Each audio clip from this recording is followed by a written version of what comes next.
ఏం చేస్తున్నారు? MSc complete అయింది. కంప్లీట్ అయిందా? అవును. ఏమైనా జాబ్ ట్రైల్లో ఉన్నారా?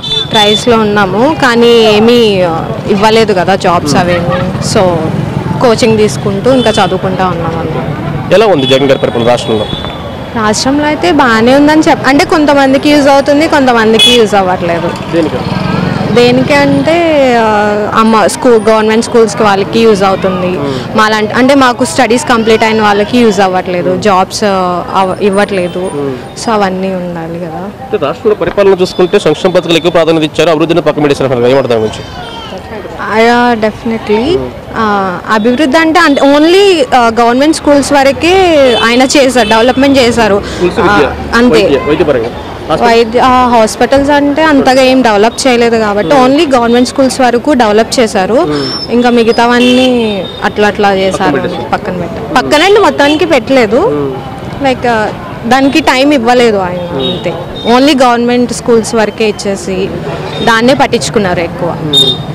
టీడీపీ చంద్రబాబు ఉంటే కనుక అభివృద్ధి జరిగిందంటారు రాష్ట్రం? అభివృద్ధి అంటే ఎంప్లాయీస్ కానీ గవర్నమెంట్ ఎంప్లాయీస్ కానీ ఒకవేళ ప్రభుత్వానికి కానీ అంటే రాష్ట్రానికి కూడా అభివృద్ధి జరిగే అవకాశం ఉంది అంటారా? ఆయన ఉన్నప్పుడు కొంచెం జరిగింది, స్టడీస్లో కానీ ఎంప్లాయ్మెంట్లో కానీ అంతా జరిగింది.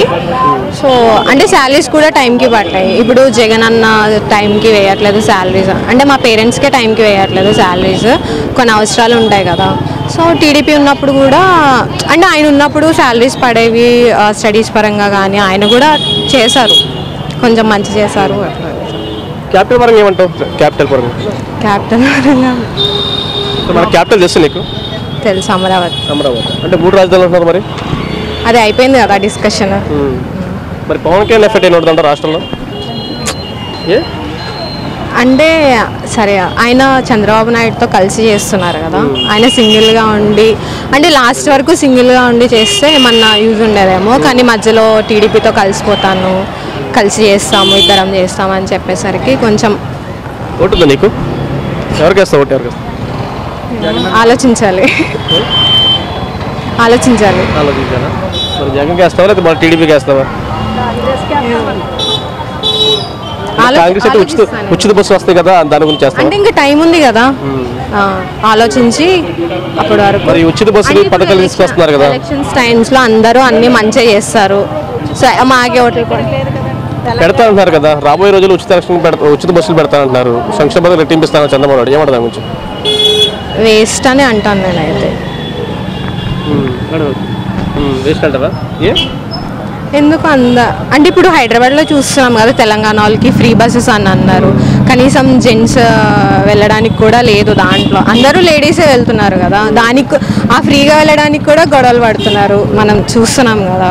సో ఎందుకు అట్లా అంటే ఫ్రీగా ఇచ్చిన దాన్ని మన వాళ్ళు సరిగ్గా యూజ్ చేసుకోరు, ఎక్కువ లిమిట్స్ దాటేసి యూజ్ చేసుకుంటారు. మన ఆంధ్ర అంటే ఇంకా ఫ్రీ అంటే ఇంకా ఎగబడిపోతారు. ఓకే, ఎడ్యుకేషన్ పర్సన్ మీకు ఏం కావాలి? జాబ్స్ కావాలి. ఎలా అంటే ఇప్పుడు ఎలక్షన్స్ రాబట్టి మనకి జాబ్స్ అనేది రిలీజ్ చేశాడు, లేకపోతే రిలీజ్ చేయరు కదా.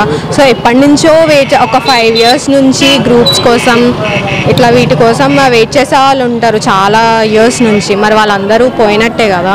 ఇప్పుడు ఎన్ని lakhs మంది రాస్తున్నారు. సో వాళ్ళ దృష్టిలో పెట్టుకుని ఓన్లీ స్కూల్స్ వరకే కాకుండా కాలేజ్ స్టూడెంట్స్ని కూడా కొంచెం పట్టించుకోమని చెప్తాను అయితే.